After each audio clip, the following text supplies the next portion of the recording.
Hello all. इस lecture में हम देखेंगे कि जब हम सेल करते हैं, उधार सेल करते हैं, कैश सेल करते हैं तो ऑफ कोर्स पैसा आ जाता है। ठीक है, उसका ट्रीटमेंट तो हमको पता है अकाउंटिंग इक्वेशन के अंदर। लेकिन जब हम उधार सेल करते हैं, तो जब हम क्रेडिट सेल करते हैं तो क्या क्या हो सकता है। ठीक है, सपोज ए, बी और सी, इन तीनों को आपने 10-10 हजार का सामान उधार बेचा, तो आपने 30 हजार का सामान बेचा। ठीक है, और ये जो जिनको उधार बेचते हैं वो हमारे कौन होते हैं? वो हमारे होते हैं डेटर्स। ठीक है, और डेटर्स को कौन होते हैं, हम ज्यादा अच्छे से समझ सकते हैं, कस्टमर होते हैं हमारे, जो कि हमसे उधार खरीदते हैं, यानी कि क्रेडिट कस्टमर्स। तो अब तीन लोगों को हमने उधार बेचा है तो क्या क्या हो सकता है। तो पहली बात तो ये बहुत शरीफ आदमी है, उसने फुल पेमेंट कर दिया। ठीक है, तो इसका हम अकाउंटिंग ट्रीटमेंट में क्या ट्रीटमेंट करेंगे? ठीक है, अकाउंटिंग इक्वेशन के अंदर क्या ट्रीटमेंट करेंगे। दूसरा, बी जो आदमी है, हमने क्या किया, उससे 9,900 रुपये ले लिए। ठीक है, और हमने उसको 100 रुपये का डिस्काउंट अलाउ कर दिया। ठीक है, तो इस केस में क्या करोगे, 9,900 का क्या करोगे, और ये 10,000 का क्या करोगे, और 100 रुपये का क्या करोगे। ठीक है, तीसरा आदमी क्या है, ये दिवालिया हो गया, बैंकक्रप्ट हो गया, या फिर जिसको बोलते हैं इंसॉल्वेंट हो गया। तो ये सिर्फ क्या है, 7,000 रुपये दे पाया। ठीक है, 7,000 रुपये दे पाया, और आपके 3,000 रुपये डूब गए। और जो जो चीज डूब जाती है उसको हम क्या बोलते हैं? Bad debts. ठीक है, तो ये जो तीसरा आदमी था, इससे हमें 7,000 रुपये मिले और 3,000 रुपये हमारे डूब गए। ठीक है, लेकिन क्या हुआ, आफ्टर 2 मंथ्स,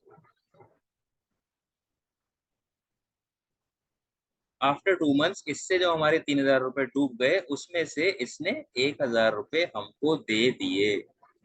ठीक है, तो ईमानदार आदमी था, पहले उसकी हालत खराब होगी, उसका बिजनेस बिजनेस नहीं चल रहा होगा, तो वो क्या है, पैसे नहीं दे पाया। और फिर जब बाद में उसके पास पैसे आए तो उसे लगा कि भाई, जब मैंने पहले पैसे नहीं दिए थे अपने क्रेडिटर्स को, तो मैं अब उनको कुछ पैसे दे देता हूँ, कुछ सारे तो नहीं दे पाऊंगा। ठीक है, तो इन सारे केसेस में आप अकाउंटिंग इक्वेशन के अंदर इन सबको आप कैसे ट्रीट करोगे, ये देखते हैं। तो अकाउंटिंग इक्वेशन का फॉर्मेट हमको पता है। सबसे ऊपर लिखते हैं हम अकाउंटिंग इक्वेशन। पहला कॉलम होता है सीरियल नंबर। दूसरा कॉलम होता है ट्रांजैक्शंस। ट्रांजैक्शंस का मतलब क्या होता है, जो क्वेश्चन होता है वही हमें लिखना होता है। क्वेश्चंस में ट्रांजैक्शंस ही तो होती हैं, उन ट्रांजैक्शन से ही आपको अकाउंटिंग इक्वेशन बनानी होती है।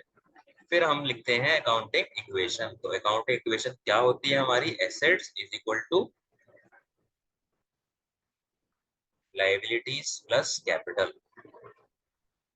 ठीक है, तो सेल वाली एंट्री करेंगे, फिर हम बाकी जो तीन केसेस थे उनकी एंट्री करेंगे, लेकिन उससे पहले हम एक एंट्री कर लेते हैं बिजनेस को शुरू करने की, क्योंकि उसमें कैपिटल वगैरह आ जाएगी। फिर आपका जो डिस्काउंट है, लॉस वगैरह होगा, वो बाद में आपका कैपिटल में एडजस्ट हो जाएगा। ठीक है, और अगर कैपिटल होगी नहीं तो फिर वो माइनस में चला जाएगा, वो अच्छा नहीं लगेगा। तो इसलिए हम पहले वाली एंट्री कर लेते हैं बिजनेस को शुरू करने की। स्टार्टेड बिजनेस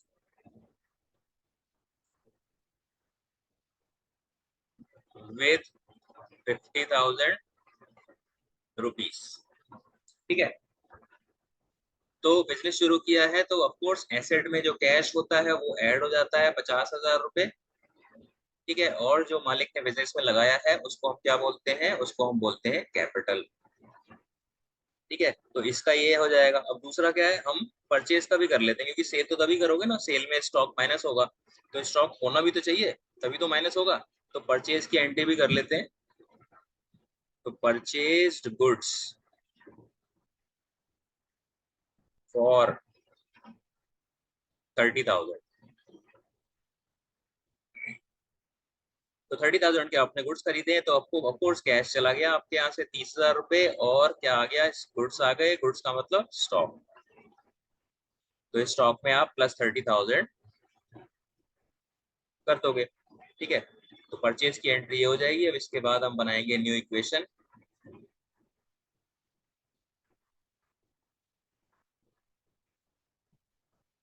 न्यू इक्वेशन क्या होगी, 50,000 में से 30,000 गया, कैश आपके पास 20,000 रह गया, फिर आपके पास स्टॉक है 30,000 रुपए का, और इज इक्वल टू लाइबिलिटी कुछ नहीं है, और कैपिटल है 50,000। तो देखो दूसरी ट्रांजेक्शन के बाद भी left hand side is equal to right hand side. अब हम करते हैं सेल की एंट्री। तो sold goods to A B and C for 10,000 each. ठीक है, अब नाम लिखा हुआ है ABC, यानी कि उधार है। तीन लोगों को हमने गुड्स बेचे हैं 10,000 के। ठीक है, तो उधार बेचा है तो कैश का तो कोई इन्वॉल्वमेंट नहीं है, और जब 30,000 रुपए का हमने सामान बेचा है तो यहाँ स्टॉक में -30 कर दिया आपने। ठीक है, अब जिन लोगों को हम उधार बेचते हैं उनको हम बोलते हैं डेटर्स। तो एसेट्स में हम एक कॉलम बना लेंगे डेटर्स, और डेटर्स में से हम ऐड कर देंगे 30,000 रुपीज, क्योंकि इनसे हम पैसे लेंगे, इनसे हमें पैसे लेने हैं फ्यूचर में, तो इसीलिए हमारी ये एसेट है। ठीक है, तो आपको ध्यान रखना है डेटर्स आपकी एसेट होती है। उसके बाद हम न्यू इक्वेशन बनाएंगे। न्यू इक्वेशन में कैश आपके पास 20,000 रुपीज है, प्लस स्टॉक है कुछ नहीं है, स्टॉक जीरो हो गया, सारे के सारा बेच दिया आपने। फिर आपके पास डेटर्स हो गए 30,000 के, और लाइबिलिटी जीरो है, और कैपिटल है 50,000। ठीक है, अब ए ए क्या कर रहा है, सारे पैसे दे रहा है। ठीक है, रिसीव्ड अमाउंट फ्रॉम ए। ए से पैसा मिल गया। अब ए से कितना पैसा मिलना था, 10,000 रुपये मिलना था। तो ए से 10,000 रुपये मिल गए, तो हमने क्या किया, कैश में 10,000 रुपये ऐड कर दिया, और ए हमारा डेटर था, तो डेटर भी हम माइनस कर देंगे। 10,000 रुपये डेटर हमारे कम हो जाएंगे। ठीक है, तो ये ए ने जब सारे पैसे दे दिए तो उसका ट्रीटमेंट होगा ये। फिर हम बनाएंगे न्यू इक्वेशन। तो न्यू इक्वेशन में क्या होगा, 20 और 10 30 हो जाएगा कैश, प्लस स्टॉक कुछ नहीं है, प्लस डेटर्स आपके अब हो गए 20,000, is equal to liability zero है, और कैपिटल है 50,000। ये हो गया। पांचवी ट्रांजेक्शन क्या है, received 9,500 from be in full settlement. Full settlement का मतलब क्या है, हिसाब खत्म, यानी कि उससे 10,000 रुपए लेने थे, 9,500 रुपीज ले लिए, और 500 रुपए का उसको डिस्काउंट दे दिया। ठीक है, तो यानी कि जब 9,500 ले लिए तो कैश में 9,500 आप ऐड कर दोगे। उसके बाद 10,000 का डेटर कम हो रहा है ना, तो 10,000 का डेटर यहाँ पे खत्म कर दो। ठीक है, 500 का तो हमने उसको डिस्काउंट दे दिया, लेकिन डेटर तो 10 खत्म होंगे ना, क्योंकि 10 लेने थे उससे टोटल। और उसके बाद जो 500 रुपये आपने डिस्काउंट दिया है, यानी कि जितने भी एक्सपेंसेस होते हैं वो आप कैपिटल में से माइनस करते हो, तो कैपिटल में आप 500 रुपये माइनस कर दोगे। अब फिर आप न्यू इक्वेशन बनाओगे।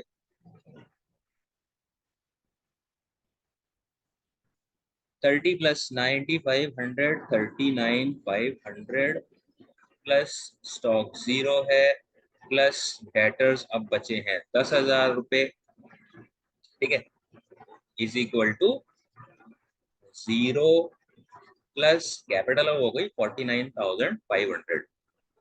ठीक है, अगेन देखो, फिर लेफ्ट हैंड साइड और राइट हैंड साइड बराबर है। 39,500 प्लस 10,000 इज इक्वल टू 49,500।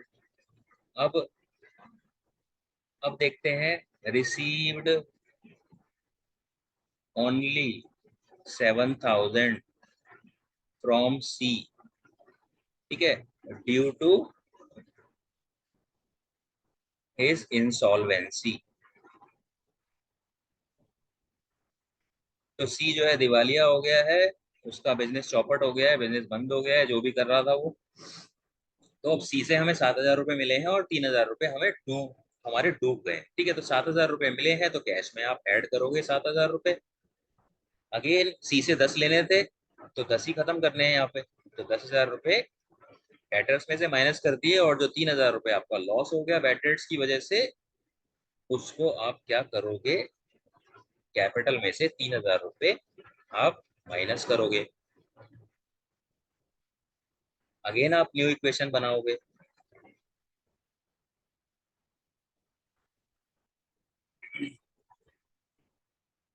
तो न्यू इक्वेशन बनाओगे तो क्या होगा, 39,000 plus 39,500 plus 7,000, 46,500 plus zero plus again ये भी जीरो हो गया डेटर्स, ठीक है, इज इक्वल टू लाइबिलिटी भी जीरो है, प्लस आपका हो गया ये 46,500।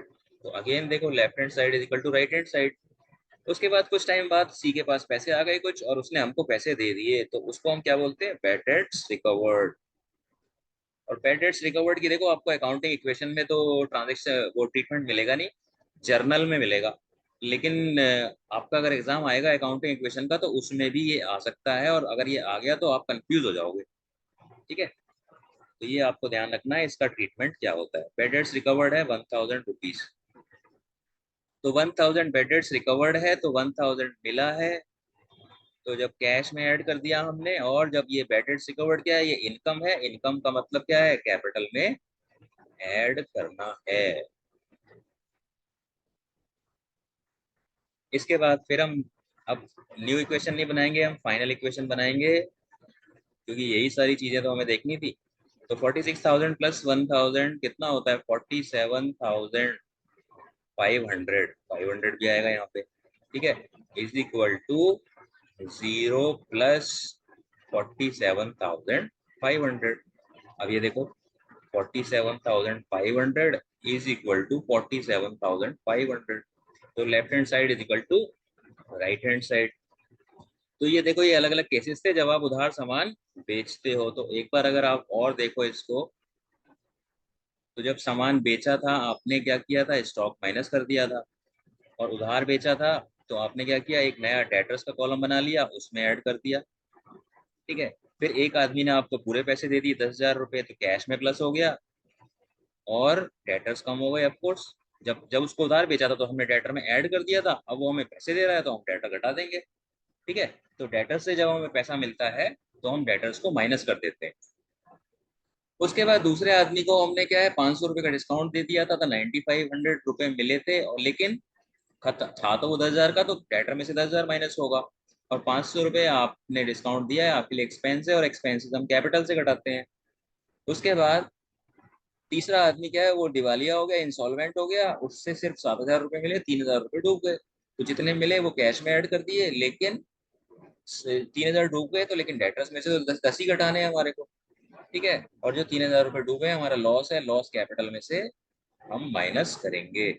और सबसे इंपॉर्टेंट, अगर बैड डेट्स रिकवर्ड है, कुछ टाइम बाद जो बैड डेट्स हो जाते हैं, वो आदमी बोलता है कि नहीं मैं आप पैसे दे सकता हूँ, पैसे ले लो, तो वो डेटर वगैरह में कोई ट्रीटमेंट नहीं होता उसका, हम कैश में ट्रीटमेंट करते हैं और कैपिटल में ऐड करते हैं। इस चीज को आपको हमेशा ध्यान रखना है, ये इंपॉर्टेंट है। इसमें देख देख एक तरीके से देखा जाए तो सबसे इंपॉर्टेंट ट्रांजेक्शन है इसके अंदर, सातवीं। ठीक है, तो इस तरीके से जब हम सामान बेचते हैं उधार, तो मैंने आपको बता दिया 3 लोगों को बेचा इक्वल अमाउंट में, तो पहले का ट्रीटमेंट अलग है, पहले ने पूरे पैसे दे दिए, दूसरे को हमने डिस्काउंट दे दिया, और तीसरा क्या है, वो दिवालिया हो गया, वो पूरे दे ही नहीं पाया। और चौथा क्या है, जो दिवालिया हो गया नहीं दे पाया, उसने कुछ टाइम बाद आपको कुछ पैसे वापस कर दिए। ठीक है, तो इन सब केसेस में आप इस तरीके से आ, इनको अकाउंटिंग इक्वेशन में शो करोगे। अगले वीडियो में हम देखेंगे कि अगर परचेज करते हैं तो क्या होता है। ठीक है, so that is it for this lecture, thank you.